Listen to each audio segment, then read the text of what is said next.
Hey guys, welcome back to another movie review. Last time we reviewed the first Spider-Man movie directed by Sam Raimi, and I decided why not review the second one. So I uh, I watched it yesterday, but I decided to watch this movie again just now recently. I paused it at the credits uh, on my TV over there.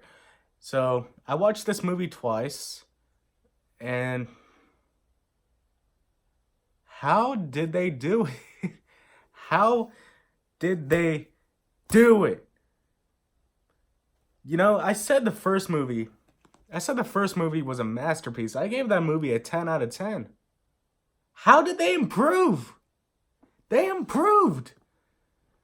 They somehow made the second movie better than the first. How? How do you go from a masterpiece to like a perfect masterpiece? Like how do you do that? How?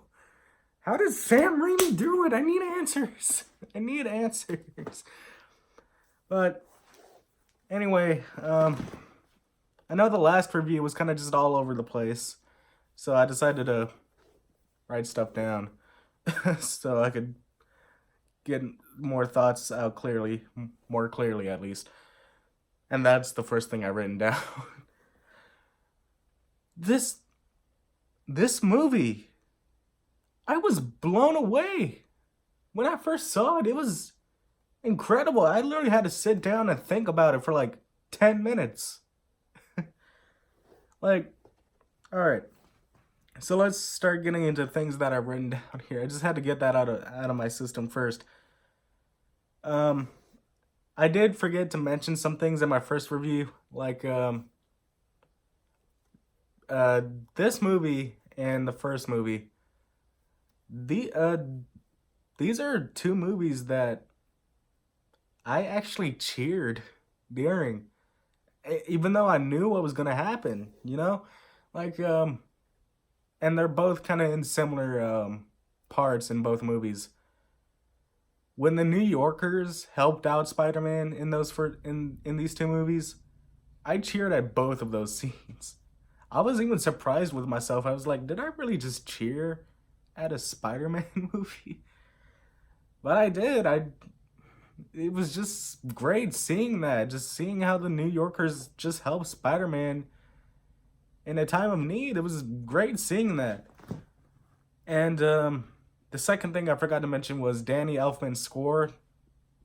He did the score for this movie too. Incredible. It is incredible. Like top scores of like all time in my opinion. But anyways, I just wanted to get those out too. Forgot the opening credits. The opening credits for both of these movies are fantastic. Like they fit the mood of the movie so well. Like the opening credits of this movie is just recapping the first, and it's incredible. They're nice to look at, and they're just amazing. They're best credit opening credit sequence of all time. One of them, like definitely up there, I'd say. All right, let's actually talk about this movie instead of like combining stuff that I forgot with the first movie. Uh, all right. So the first movie, I know I just said we'll stop. Oh, I know I said we'll stop talking about it, but the first movie, like I said in my first review, it's very comic book like. It feels like a living, breathing comic book with how over the top it is and just how amazing it is. Do not expect that with this movie, because this movie it's fun, but it is not fun as the first, because the first one you're supposed to have fun with the first, and there's a few sad scenes in the first movie, but this one, this movie is sad. This movie is like a drama. This is not a superhero movie. It's sad, it's dark, it's an actual movie. It doesn't feel like a comic book movie at all. It feels like a real life drama, but with Spider-Man mixed in. That's what this movie is. It because Peter Parker in this movie, or Spider-Man, he gets beat down in this movie. He does not get his way. You know, he gets fired from his job because he's like 5 minutes late to delivering pizzas. He he misses MJ's play, and she gets really mad at him. She marries another guy. You know, this man, he gets beat down in this movie because he's trying to be both Peter Parker and Spider-Man. You know, and he can't be both. He has to choose one or the other. You know, like he tries to be both, but then he can't take it. That's what this movie is about, really. Um like the man, he can't even get like a snack at a party.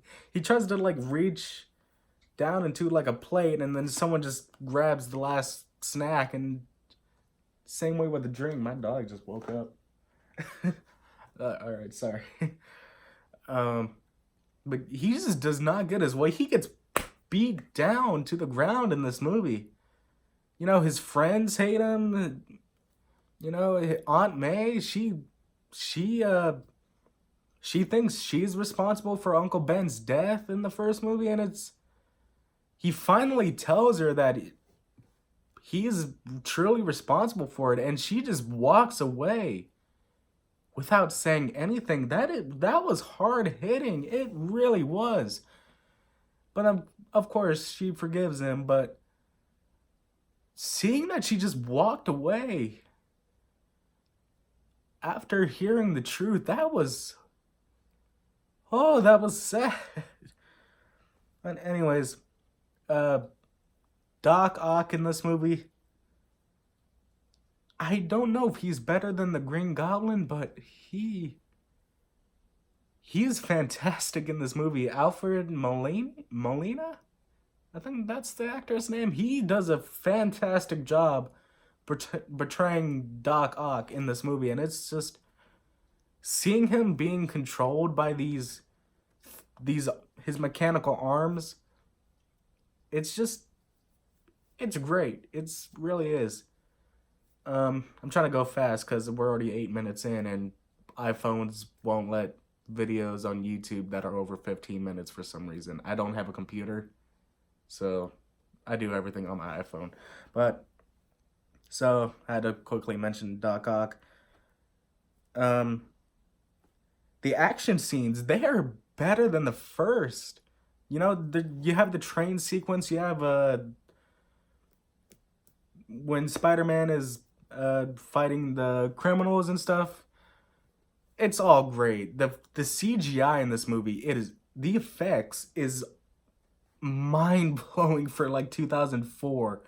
It is like Sam Raimi. He knows how to handle special effects because he worked on the Evil Dead movies, and those movies had very low budgets, so he knows how to handle low budget special effects. But now that he has a budget, oh my god, the stuff he does is just amazing. Like, most of the time, the arms on Doc Ock's back, those are real.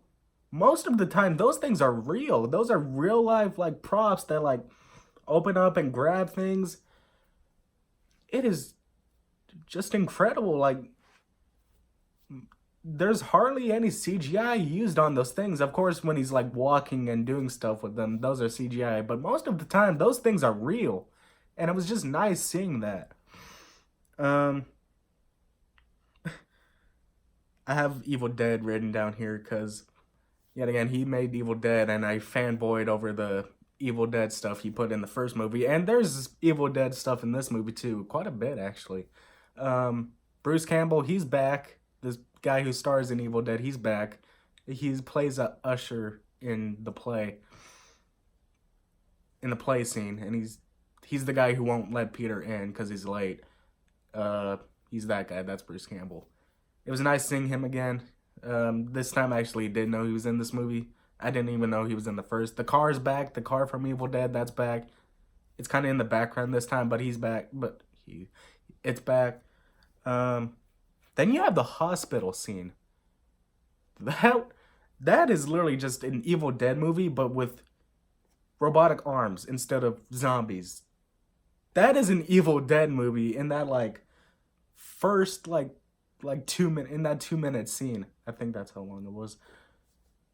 That is an entire evil. If you guys want to know what Evil Dead is like, just watch the hospital scene in this movie. That is what Evil Dead is like, but instead of with robotic arms, it's like weird zombie things. That's what Evil Dead is. And the scene is horrific too. And it's funny too because one of the doctors he tries to cut off one of the arms with a chainsaw, just like in Evil Dead, and it was funny seeing that. You even get a first person like view of one of the arms coming towards that doctor, and yet again something straight out of Evil Dead.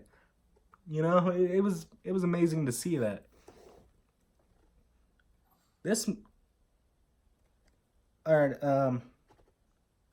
The drama in this movie, man, it's heartbreaking. It really is, because MJ, even though she's marrying this other guy, she wants Peter, but Peter just keeps letting her down, and she gets confused on what she wants. She's just like,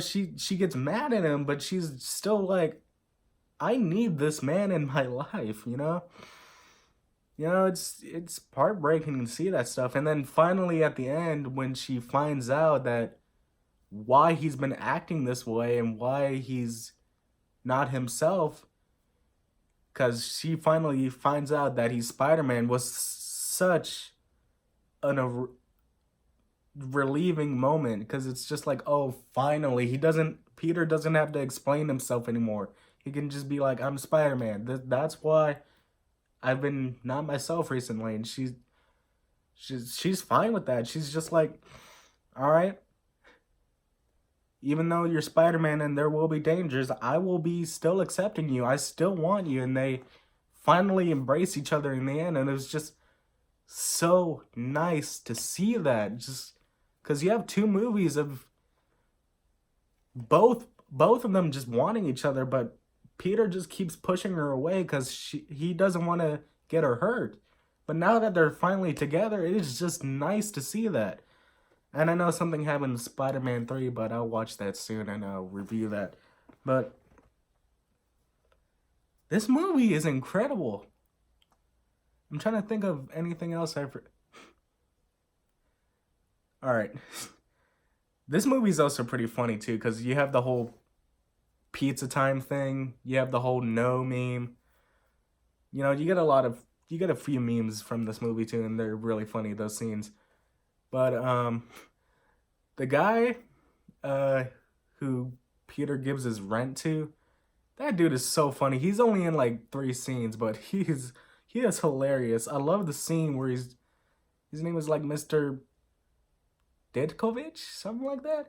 There's a scene where he like steals the bathroom from Peter, and he just opens up the door after stealing the bathroom from him, and he's just like, rent? That was hilarious, and then just Peter shuts the door on his face. Even though this movie is a drama, it still throws in a few laughs here and there. When Peter loses his powers and he tries to get them back by jumping on the rooftops, and he just falls and he nearly breaks his back. That was so funny. All in all, this movie was great. This movie is, I know it's not a score, but this movie is a 20 out of 10. And I know that's not a score, but it's my channel. I do what I want. I'm just trying to think of Ursula. I think that's her name. The rent guy's daughter. She was adorable in this movie. She really was. Even though she's only in the movie for like 2 minutes, she offers Peter like piece of cake, and she's obviously crushing over him. That's all I wanted to say for this movie.